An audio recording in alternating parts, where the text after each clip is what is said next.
Silent Hill 2, released in 2001 for the PlayStation 2, is often considered one of the greatest in the genre and has had a lasting impact on both the horror gaming landscape and pop culture itself. But before we dive into the deep symbolism behind the notable monsters in Silent Hill 2, let me give a quick intro to Silent Hill itself, especially for those who might be new to the series or you haven't been there in a while. Silent Hill first hit the scene in 1999, developed by Konami and quickly became a trailblazer for psychological horror in video games. Unlike the more action-oriented survival horror games of the time, Silent Hill focused on atmosphere, tension, and psychological dread. The town of Silent Hill itself is a character in the game, and it is a mysterious and fog-covered place filled with dark secrets, and the game's narrative explores deeply personal themes like guilt, trauma, and repressed memories. By the time Silent Hill 2 came around, it was already clear that this was something special. Its stories, its characters, and the disturbing creatures that inhabit the town are all tied together in ways that make the game feel like a psychological puzzle as much as it is a horror experience. But before we get started, a quick warning: this video will include major spoilers for Silent Hill 2, so if you haven't played the game, I highly recommend you pick up the remake. I think on Amazon it's like $60. It's definitely worth it. So when you've done, and if you want to come back, here, be my guest. The story is truly something you should experience firsthand. Trust me, it's a ride you don't want spoiled. So if you play it and then you want to come back, I appreciate it, and that'd be wonderful. So I'm relatively new to the series myself. I've only played the original Silent Hill 2 and the remake. I haven't played any of the others, but the deeper meanings behind the monsters in Silent Hill 2 are still quite a fresh discovery for me. So if you're a long-time Silent Hill fan, you probably already know these insights and meanings. So yeah, this is more like so. But if you're new to the game, this video is probably great for you as we explore the symbolism behind some of his most famous monsters. Welcome to the Green Chicken channel, and let's get into it. So just as a quick beginning recap, just to remember what's happening. So at the start of Silent Hill 2, we meet James Sunderland, a man who receives a mysterious letter from his deceased wife, Mary, asking him to come to Silent Hill, a town that holds a special place in their past. The only problem is that Mary has been dead for 3 whole years. Despite this, James heads to Silent Hill desperate for answers. What follows is a sinister, harrowing journey into the dark town's twisted, fog-covered streets, where he encounters strange creatures and covers dark secrets about his past. James's journey is deeply personal. His wife Mary has been suffering from a terminal illness, and their relationship grew strained in her final years. James is haunted by guilt, grief, lust, and unresolved emotions about her death, and Silent Hill, as a manifestation of his own troubled psyche, forces him to confront these feelings head-on. One of the most striking examples of this is the Lying Figure, a grotesque, skulking humanoid creature from Silent Hill 2, a key manifestation of James's internal suffering, guilt, and repressed desires. The Lying Figure is initially introduced as one of the first monsters James encounters in the game and is characterized by its disturbing appearance, trapped in a fleshy straitjacket made from its own skin. The Lying Figure emits a high-pitched sound similar to metal scraping against cement as it moves, enhancing the fear factor. The primary form of attack is the creature's ability to spray a poisonous mist or acidic liquid from an opening in its chest or top part.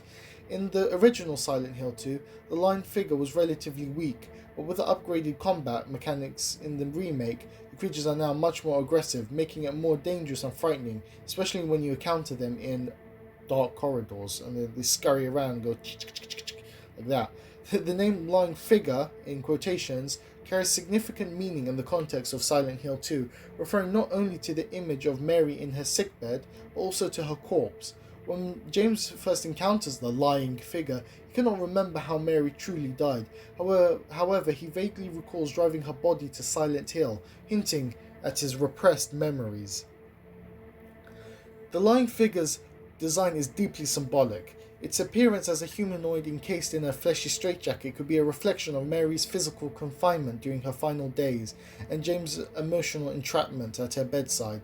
The Lying Figure's effeminate features, such as the curvy legs, the buttocks, and the high-heeled feet, could symbolize James' sexual frustration and deprivation, reflecting his complex feelings of guilt and repressed desire in the face of his wife's illness. The acid spray is another key aspect of the lying figure's attack, which symbolizes the verbal abuse Mary subjected to James during her illness. The acidic substance comes from the chest area, which is significant because it is close to the lungs where Mary's illness took root, and it is also near the heart, which could symbolize that those we love can also hurt us the most, reflecting her emotional and physical degradation. The vomit-like nature of the acid further reinforces the theme of illness and disgust. The lack of arms in the creature also represents James's frustration with being unable to physically touch or hold Mary during her illness. He was emotionally and physically disconnected from her, and the lying figure's appearance as a pest-like creature skittering across the floor further symbolized how James might have perceived Mary's condition, burdensome, pestilent, and even disgusting. The creature's high-pitched screech further accentuates the discomfort and fear that James might have experienced, making the lying figure a potent manifestation of his internal turmoil. Its sexualized design and behavior further ties into James's conflict. The effeminate features of the creature can correspond to James's latent sexual frustration. Despite his devotion to Mary, James is still a human with sexual desires, and the town's power subverts these desires, combining his guilt and repressed libido into grotesque creatures like the lying figure. The creature's near-naked body, its writhing movements, and the way it spews acid can also be interpreted as a twisted metaphor for sexual frustration, mimicking male ejaculation, which is, for me, that is crazy. The lying figure's hands thrusting down near its crotch area further emphasize this symbolism, representing James's disgust with his own growing sexual yearning in the face of his wife's condition.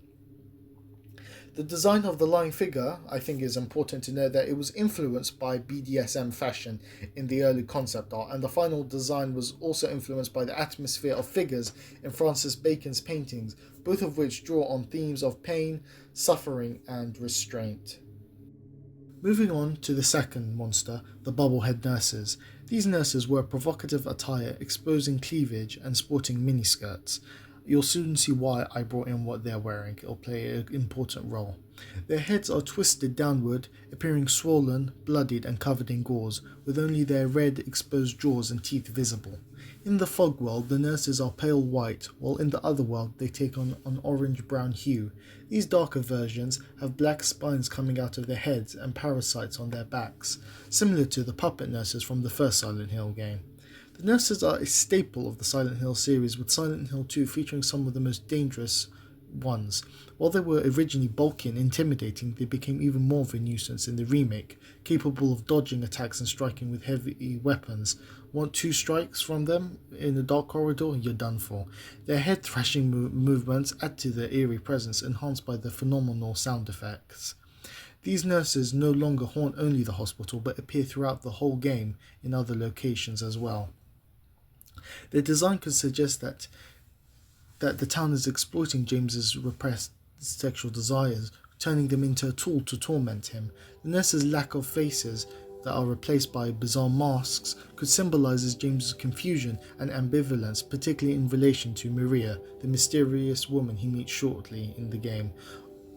Maria is a key character in Silent Hill 2, resembling Mary in both appearance and behavior. Whilst Maria is carefree and has a seductive personality, and she represents James's desire, this contrasts sharply with the sickly and emotionally distant Mary. The bubblehead nurses are also manifestations of James' subconscious, created by his anxiety surrounding his wife's illness and the resulting of sexual deprivation. They represent Mary's suffocated, swollen head beneath the pillow after James had killed her, as if they're trying to shake off something while struggling in the process. Their risky attire reflects James' internal conflict with these emotions. The lack of facial features in the nurses may symbolize James' unresolved feelings about Maria, or the emotional and physical distance he felt from Mary during her illness. One interpretation is that James may have seen many nurses during his wife's hospitalization, grew to resent them, and possibly the American healthcare system itself. And also, I think it's important to note that these nurses, they carry weapons like pipes and knives, symbolizing harm they inflict rather than any healing. Just so you know, the monsters that I've listed in the game aren't in the order they appear, so just to let you know, guys. So moving on to the third monster, Fleshlip. The Fleshlip is a creature appearing as a bloated malformed mass of meat and flesh with human-like limbs bound to a grid-like lattice, with a mouth located on its abdomen. Encountered in the hospital, it represents James's memory of Mary in her sickbed. Its flesh is reminiscent of broken skin, similar to Mary's disease. The mouth of the creature is a recurring motif in the creature's design. According to Masahiro Ito, the artist behind Silent Hill 2, I hope I'm saying his name right, Mary verbally abused James during her illness, so the mouths on the creature represent her inner turmoil and verbal attacks. And we saw this with the lying figure, that also represented, with the acid spray, that also represented the harsh and harmful words she said to James. None of the monsters in Silent Hill 2, it's important to note, have mouths until the Fleshlip appears, after which every creature introduced has a mouth. Fleshlip is a more abstract representation of the vision of Mary that James confronts in the game's climax as the last boss. The Fleshlips is sometimes referred to as the Lustful Lips in production documents, leading some fans to believe that it is hinting at vaginal imagery. It can certainly be seen that way, as it's a distorted, monstrous representation of Mary bedridden with her terminal illness. The creature's structure, with its frame resembling the bed, and the creature's appearance and behaviour serve as an accusation questioning whether James really misses his wife or simply yearns for the physical gratification he can no longer receive due to her illness. Ultimately, the Fleshlip mocks James' darkest thoughts, using his own feelings of guilt and desire to deepen the psychological torment he faces throughout his journey in Silent Hill. So I think it's really interesting with this bit about the Lustful Lips. There's a lot of debate whether this is true, so if down in the comments, tell me what your thoughts are. And for the next monster, the Mandarin. The name Mandarin comes from the distinctive dress it wears, which resembles a traditional Mandarin gown. The Mandarins are found hanging from the mesh grating floors, a common feature in the Otherworld. In the Silent Hill 2 remake, the Mandarin attacks by primarily using its long spidery limbs to grab and strike from the ceiling or walls, often performing a leg sweep where it drops down and tries to hit you with its legs. Their design consists of a distorted female-like figures with exaggerated arms and the Mandarin gowns that cover their upper bodies while their legs dangle below them. They are manifestations of James' subconscious thoughts, symbolizing the overwhelming anguish and helplessness of Mary's memories. Their existence and their appearance in dark spaces suggest repressed emotions, particularly the emotion of guilt. Just as James suppressed the memory of Mary's murder, he too has attempted to bury his guilt. The black tentacles that emerge from the Mandarin's lips when attacking James represent the pangs of his conscience, urging him to confront his crime. Another interpretation that I find extremely interesting, I don't know if this is like a very sort of one that's people believe in, is that the Mandarins may represent perversion, embodying men who stalk women, always lingering beneath them and peering up. Creepy guys. The Mandarins reflect a lack of love, and their tube-shaped heads resemble retractable lipstick cases, while their lips may symbolize how James misses Mary's kisses. Now this I find fascinating, and like if you have any more insights on this particular interpretation, let me know down in the comments below. This is really cool.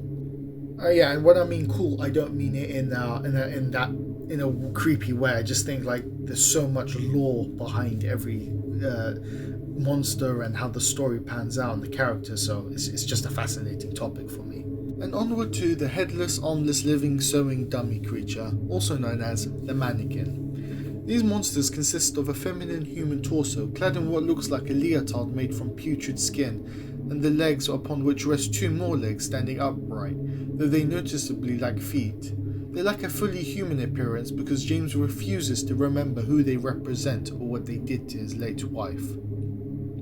The creatures bear leg braces on each set of their legs, which are similar to the phenolic orthosis that Mary needed to walk during her illness.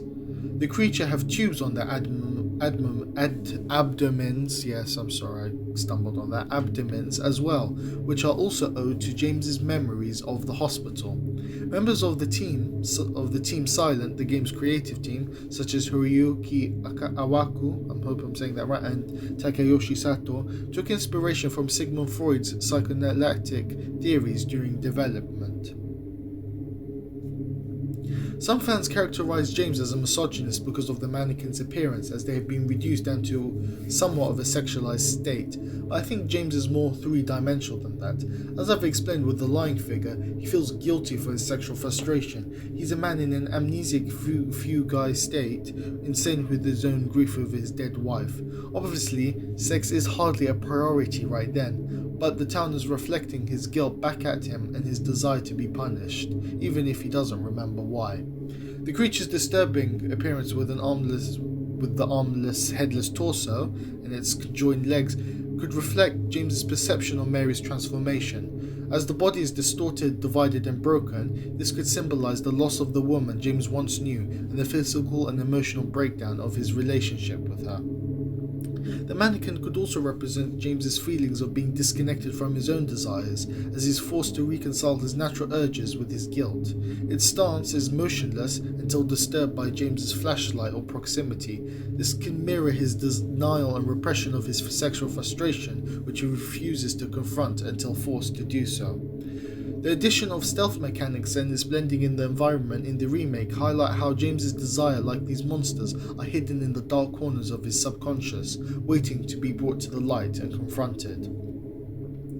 In an even darker interpretation, the disturbing sequence where Pyramid Head seemingly sexually assaults and kills two mannequins is tied to James's internal punishment for both his desires and the way he viewed Mary. The violent act possibly represents James's self-inflicted suffering, as he feels guilty for harboring desires he can't reconcile with Mary's suffering. The act of abuse symbolizes the destructive relationship between desire and guilt, illustrating how James' psyche punishes him for his urges. The mannequin may also be a prior image of innocence and helplessness, being misused or otherwise destroyed by an oppressive force. Abstract Daddy. Now, if there was any part in this video that get the whole video taken down, it'll probably be this, as this is the most horrendous and grotesque monster in the whole of Silent Hill 2, in my opinion. Not just the looks, but the meaning behind it. Abstract Daddy, also known as the Doorman, is a manifestation of Angela Orozco's hate towards her abusive father. Angela, the triagonist of the game in its remake, is a homeless teenage runaway on a search for her missing mother, who James encounters 4 notable times. Much like James, she is looking for someone. Ever since early childhood, her lumberjack father, Thomas Orozco, as well as her brother, repeatedly abused and sexually assaulted her. In addition, Thomas beat her physically as well, and her mother was also apparently complicit, telling Angela she deserved it. It is also revealed she was often sexually harassed at her waitressing job by sleazy men groping and objectifying her. All this accumulated into Angela taking a kitchen knife and stabbing her father in the neck out of anger, slitting his throat, then in the torso multiple times. Even though Angela is deeply resentful and angry, she still holds on to a desperate hope for some form of validation, understanding, or even just a connection with the only parent she had left, even if her mother was involved in her trauma. This monster is unique because the person is symbolizing was already monstrousness enough as a human. The abstract daddy appears as 2 lying figures on a bed covered in a blanket of rotten skin, with the 2 forms apparently having intercourse. The 2 figures seem to be trapped in a rectangular board with the male upper figure's arms and legs dangling out the bottom. It moves on all 4s, and the lower portion of the beast has the appearance of a bed with 4 posts. To me, it looks like a man towering over a smaller person under a fleshy blanket on the bed, quite literally a perverse reenactment of Angela's assault by her father. The boss arena first looks like a dingy house with winding hallways. James has to run from the abstract daddy, just like Angela had to run away from her drunk father. There's even a tiny room to hide in with a teddy bear, Angela's safe place. James had to smash 3 TVs that are playing recordings of Angela's father's abusive words. As the fight goes on, the house-like facade crumbles, revealing the fleshy mechanical otherworld beneath. The walls in the original game have pistons pumping rhythmically, leaving no doubt of the crime it symbolizes. Angela lands the killing blows. It is important to note that this is only what abstract Daddy looks like to James. We can only imagine what the creature looks like to Angela. Of course, it may look like her father, as he was, I wouldn't even say he was human after what he did to her. And now for one of the most famous and beloved horror icons in video game history and the Silent Hill franchise, Pyramid Head. This monster's legacy on horror would go on to inspire further appearances, but his meaning would never be as impactful as it was in Silent Hill 2. It is important to remind people that he is not a monster who only seeks to kill James. No, his purpose is far more thematic, punishing James but also leading him towards his atonement. In a way, Pyramid Head is Silent Hill, deciding if James has learnt his lesson. He is usually portrayed at his most basic, a violent monster. A deeper meaning given to him, however, explains his existence as that of a punisher or executioner. He is typically attracted to those who feel an extreme amount of guilt or have an overwhelming desire for punishment. And his acts of violence are not aimed solely at humans, as he has also brought harm to the other creatures that inhabit Silent Hill, hinting at a neutrality or even no relationship at all to the town. The artist and designer of the Silent Hill on Team Silent, Masahiro Ito, when creating Pyramid Head, looked for a monster with a hidden face to make it less human and more disturbing. His first idea was a monster with a mask, but he realized it was nothing more than a human wearing a mask. He then took the concept further, giving the monster a head in the shape of a triangle, with sharp right angles and acute edges that suggest the possibility of pain. Pyramid Head's appearance is that of a large, well-built human male. He wears a helmet which is always hiding his face completely, and typically is seen wielding a great blade or a spear. He never speaks, but muffled noises can be heard from beneath his helmet on 2 occasions. Pyramid Head makes his first appearance in Silent Hill 2 in the Woodside Apartments, standing behind a wall of bars which separates him from James and bearing a red pyramid helmet. In my opinion, this scene is a little underwhelming for such a central antagonist. I get that the devs were trying to instill fear and suspense to the player by letting them know that this triangular-headed adversary was present, but Masahiro Ito didn't agree with the team's decision either to place him here, and I frankly agree with him. As mentioned earlier in the video, Pyramid Head is accounted again in room 307, engaged in an aggressive act with the 2 mannequins. Due to their positions, combined with how Pyramid Head is holding on to one of the monsters, this scene suggests a form of sexual violence, although no physical penetration is actually seen. Ito interpreted this scene as not sexual assault, but as attacking and killing the mannequins. He doesn't dismiss the notion of rape, but he doesn't personally interpret it as that. However, I and many others feel like after seeing that scene, we all saw it in that sexual way, as Pyramid Head assaulting the mannequin in that style can speak of James's lack of sexual activity with Mary. Some fans believe it's simply to disturb the player. The designer and writer Takayoshi Sato talks about it in the Making of Silent Hill 2 documentary. He said, "Psychological horror has to shake humans' heart, deeply. Shaking people's heart deeply means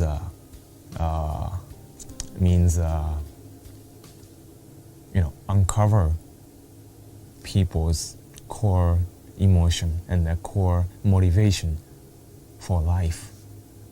Everybody is thinking and concerning about sex and death every day.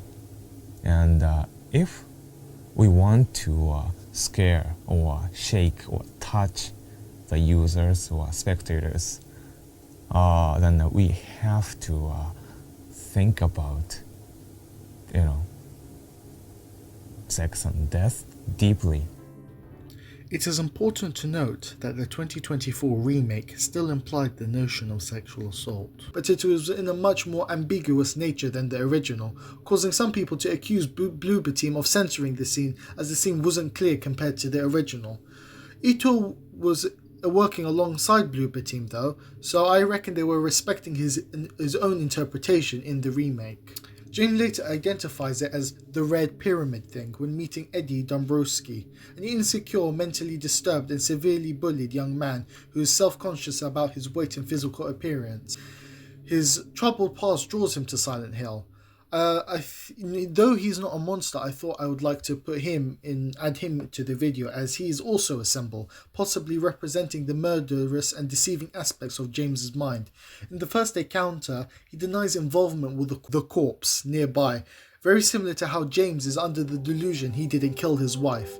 Eddie's vomiting and apparent sickness can further represent how James felt disgusted with himself for the anger he felt when strangling his wife to death. Later on in the stairwell of the Blue Creek apartments, Pyramid Head is carrying his signature weapon, the Great Knife, an oversized blade. During this encounter, Pyramid Head is seen holding a lying figure in a contorted position.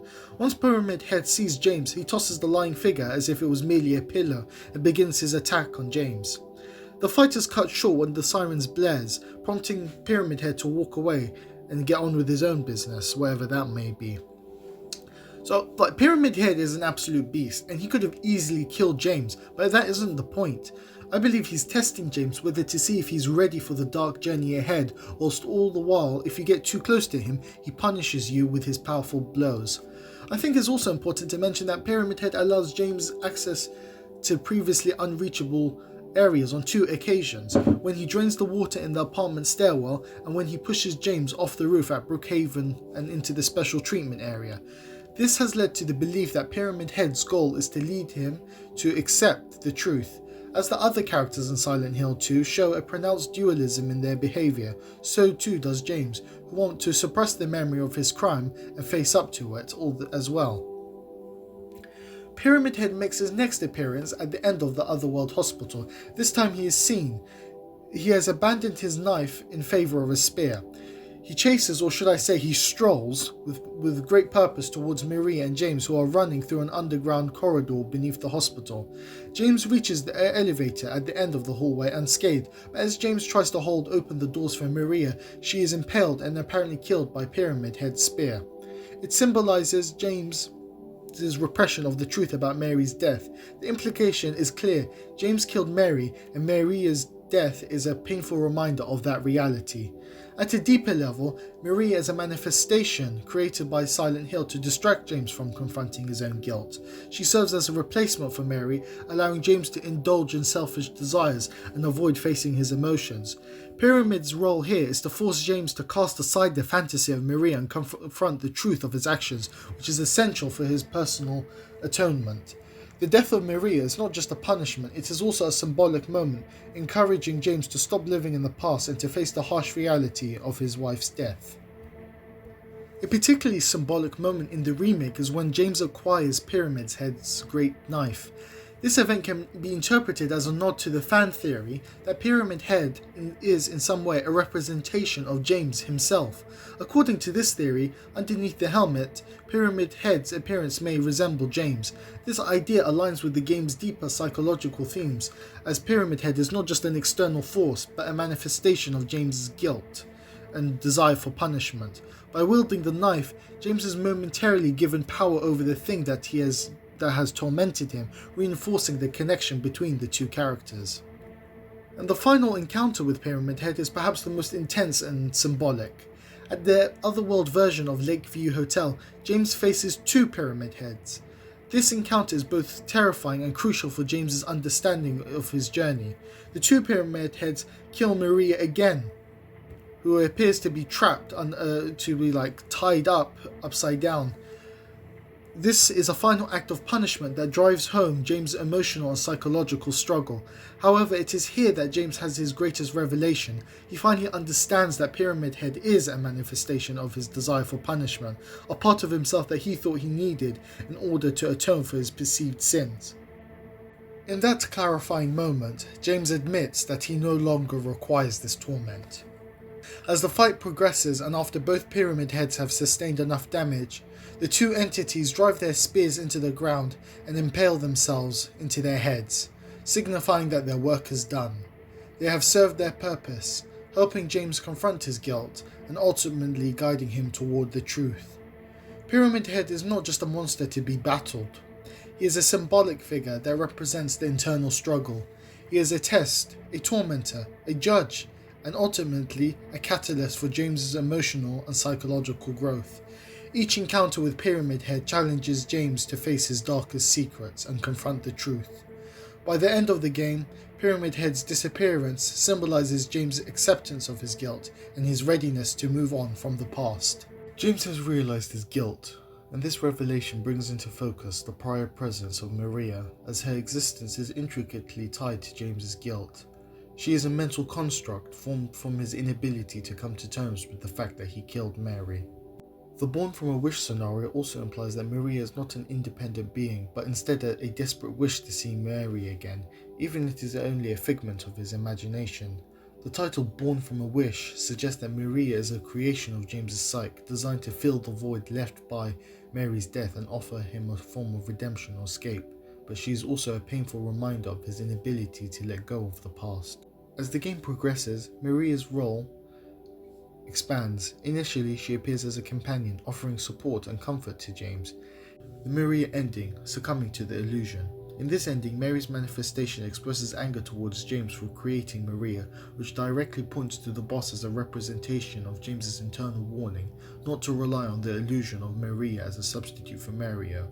In this scenario, the boss is the part of James's psyche telling him to face the truth and not escape into the false comfort of Maria.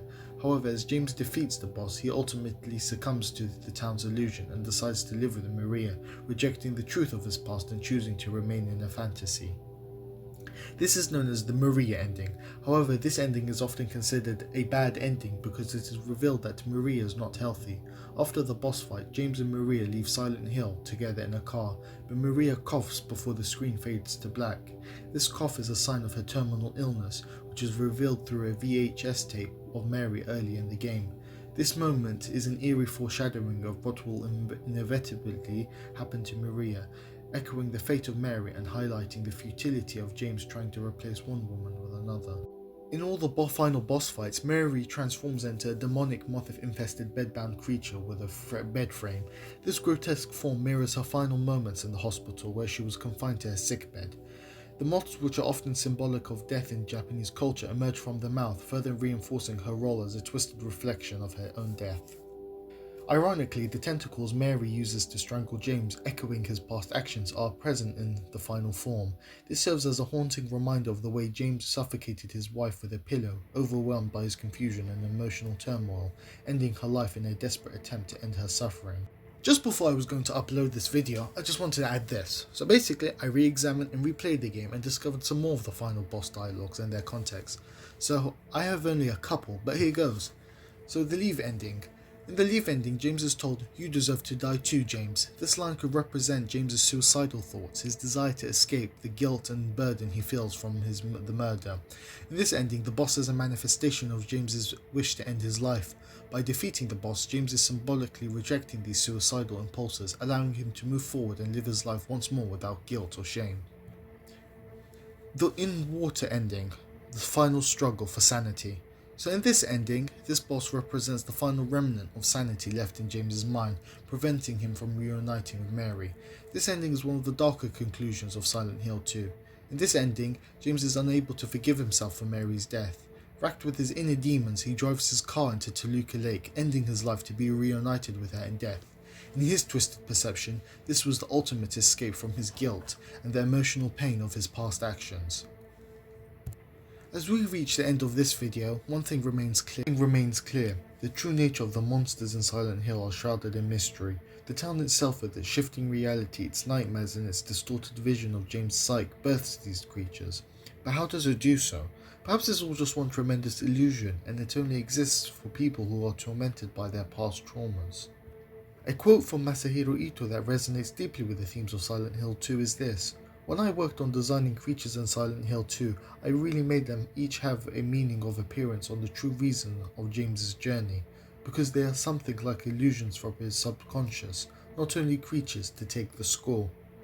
In other words, the monsters are not there just to create gameplay tension or just to scare you. They are manifestations of James's psychological scars that drive him to borderline insanity. The town creates them as part of its twisted judgment, as a mirror to James's mind, serving as physical representations of his subconsciousness.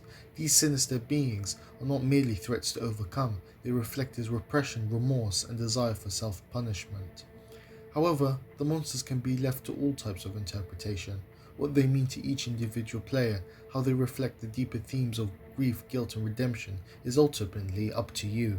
There's a beauty in this, as it can be a very personal experience whilst playing it. In the end, Silent Hill 2 leaves some of us with more questions than answers, and perhaps that is its greatest strength. The ambiguity, the mystery, and symbolism is all part of what makes this game a truly unforgettable experience. And that will do it for the video, ladies and gentlemen. Thanks for watching. If you have any more insights on Silent Hill 2 and your own interpretations from your playthroughs, please put it down in the comments below, and I'd love to hear from you guys. And remember, sometimes the scariest monsters are the ones that exist in our own minds. So stay safe out there. Green Chicken, signing out. Peace.